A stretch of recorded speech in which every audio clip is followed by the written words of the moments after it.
તમારા બધાનું મારા આજના નવા બ્લોગમાં સ્વાગત છે. બોટન ઓન ધ વોટર, ઇંગ્લેન્ડનું એક એવું ફેમસ ગામડું. તમે એકવાર ત્યાં જાઓ અને ત્યાંના નજારા જુઓ ને, સાચું કહું છું મારા વાલા, તમે છે ને મંત્રમુગ્ધ થઈ જાઓ. પહેલાં તો અમે ત્યાં પહોંચી ગયા છે અને ત્યાંનું તમે આ ટાઉન સેન્ટર જોઈ શકો છો, કેટલું સુંદર છે અને ચોખ્ખાઈની તો વાત જ ના કરી શકો. પછી અહીંયા તમે બોટન ઓન ધ વોટરનો સિમ્બોલ પણ જોઈ શકો છો. અને આ છે ગુજરાતીમાં કહીએ તો નેર. મારી હારાઓએ કેટલું સરસ દિમાગ વાપર્યું છે. એક ગામડામાં, ઇંગ્લેન્ડના એક ગામડામાં જે બોટન ઓન ધ વોટર, એ લોકોએ વચ્ચે નદી જેવું બનાવ્યું છે અને નદી એટલી લાંબી છે કે લોકો ત્યાં એકચ્યુઅલમાં સાઈડ પર બેસીને પિકનિક કરી શકે છે. અને તમે માનો નહીં, આજુબાજુ જેટલા પણ બિઝનેસ છે ને એટલા બેફામ ચાલે છે ને, વાત જ ના પૂછો. એટલે જેને પણ આ આઈડિયા આવી હશે કે અને આ એક નાના ગામડાને ટુરિસ્ટ પ્લેસ બનાવો છે, તો એમનો આ આઈડિયા વર્ક કરી ગયો છે. કારણ કે એટલું બિઝી હતું ને કે તમને ત્યાં બેસવાની પણ જગ્યા નથી.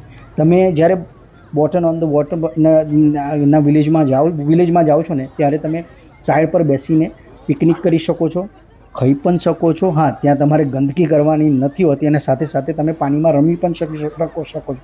નોર્મલી બધા વોકિંગ જ કરતા હોય છે, ત્યાં બોલ ગેમ ને એ બધું અલાઉડ નથી. એટલે તમે મોસ્ટલી બધા શું કરતા હોય છે, પોતાના બાળકોને લઈને પાણીમાં વોક કરતા હોય છે. એક કિનારેથી બીજા કિનારા સુધી જતા હોય છે. લોકો પોતાના ડોગ્સને પણ ત્યાં અંદર પાણીમાં વોક કરાવતા હોય છે. હા, અને બીજી વાત, ખાસ વાત કે ત્યાં છે ને જે પાણી છે ને, પાણી બહુ જ ઠંડુ હતું. એટલે તમે પાણીમાં જઈ તો શકો પણ બહુ ટાઈમ રહી ના શકો. એટલે તમારે શું કરવું પડે, અંદર જાઓ ફરી પાછા બહાર આવવું પડે, અંદર જાઓ ફરી પાછા બહાર આવવું પડે. અમે જ્યારે થઈ ગયા તો અમને એવું લાગ્યું કે સાઈડ પર બેસવા માટે તો ગ્રાસ ને એવું બધું હશે, તો અમે આખત મેટ લઈને નહોતા ગયા. પણ અમે ત્યાં ગયા ને પછી અમને મેટની જરૂર પડી. એટલે પછી અમે શું કર્યું, ફરી પાછા કારમાં ગયા અને જે પેલી બીચ પર બેસવાની મેટ હોય ને એ મેટ લઈને ફરી પાછા ત્યાં ગયા, કિનારા પર બેઠા, ખાધું. પછી ઘણા બધા એવા વિડીયોઝ પણ બનાવ્યા. તમે બર્ડનો વિડીયો પણ એટલો જોઈ છે, એટલો મસ્ત કેપ્ચર કર્યો છે. અને આજે જે પોઈન્ટ છે ને, અહીંયાથી એકચ્યુઅલમાં આ બોટન ઓન ધ વોટરનું પાણી ચાલુ થાય છે. હિલ પરથી પાણી આવે છે અને ઠેક નીચે સુધી જાય છે. હવે મને નથી ખબર આ લોકો આ પાણી કેવી રીતે મેન્ટેન કરે છે, પણ આ પાણીની જે શું કહેવાય, જે હાઇટ છે ને આટલી જ રહે છે, જેથી બાળકો બિંદાસ રમી શકે છે. તમારે તમારા બાળકોનું બિલકુલ ધ્યાન રાખવાનું રહેતું નથી.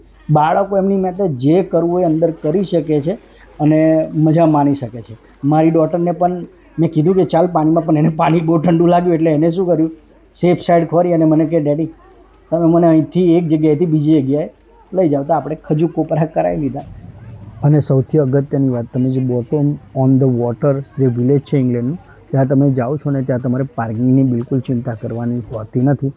આસપાસમાં ઘણા મોટા મોટા કાર પાર્ક છે જેની કિંમત આખા દિવસની 6-1 પાઉન્ડ જેટલી જ હોય છે. એટલે તમે લગભગ, તમને સાચું કહું, જો તમે લંડનથી જતા હોય ને તો તમે 40-50 પાઉન્ડમાં તો તમારો સરસ મજાનો ડે આઉટ થઈ જાય છે અને તમારા છોકરાઓ પણ ખરેખર ખુશ થઈ જાય છે. એક તો નજારા સારા છે, આટલી ગરમીમાં ઠંડુ પાણી મળે તો પછી ખરેખર મોજે દરિયા થઈ જાય છે. અને સાચું કહું, અમે જ્યારે આજે બોટન ઓન ધ વોટર જે આજે નદી જેવું બનાવ્યું છે ત્યાં થોડી પિકનિક જેવું કરવું, થોડું પાણીમાં પણ રમ્યા. અને પછી અમે શું કર્યું, જે કિનારો હતો ને ત્યાં વોક કરવાનું ચાલુ કર્યું. અને ત્યાંથી વોક કરતાં કરતાં અમે આખું બોટન ઓન ધ વોટર જે ટાઉન છે ને એ પણ ફર્યા. એટલી સરસ મજાની બિલ્ડિંગો હતી, એટલા ચોખ્ખા રસ્તા હતા, તમને એમ જ થાય કે ભાઈ ખરેખર આપણે સ્વર્ગમાં આવી ગયા. અને આવું ચોખ્ખું જો બધે જ હોય તો કેટલી મજા આવે. તો મિત્રો, હું તમને ખાસ રેકમેન્ડ કરું છું, જો તમે બોટન ઓન ધ વોટર હજુ ના ગયા હોય ને તો પ્લીઝ આ સમરમાં જઈ આવજો. ખરેખર બહુ સરસ મજાની જગ્યા છે. લંડનથી 2 જ કલાકનું ડ્રાઇવિંગ થાય છે. અને ખાસ હા, જો તમારે ત્યાં વીવી કરવી હોય, સિટી મારવી હોય, તો આ જ જગ્યા છે. મેં તમારા માટે જ આ વિડીયો ખાસ ઉતાર્યો છે કે તમારે ત્યાં જાઓ ને કોઈ જગ્યાએ તમને શું કરવાની લાગે ને કંઈ જગ્યા ના મળે તો આ બેસ્ટ જગ્યા છે. ત્યાં તમને કોઈ કશું પૂછતું પણ નથી. તો હા મિત્રો, હું તમને મસ્ત રેકમેન્ડ કરું છું, તમે જો આ પ્લેસ પર ના ગયા હોય તો જલ્દીથી જઈ આવજો આ ઉનાળો પતતા પહેલાં.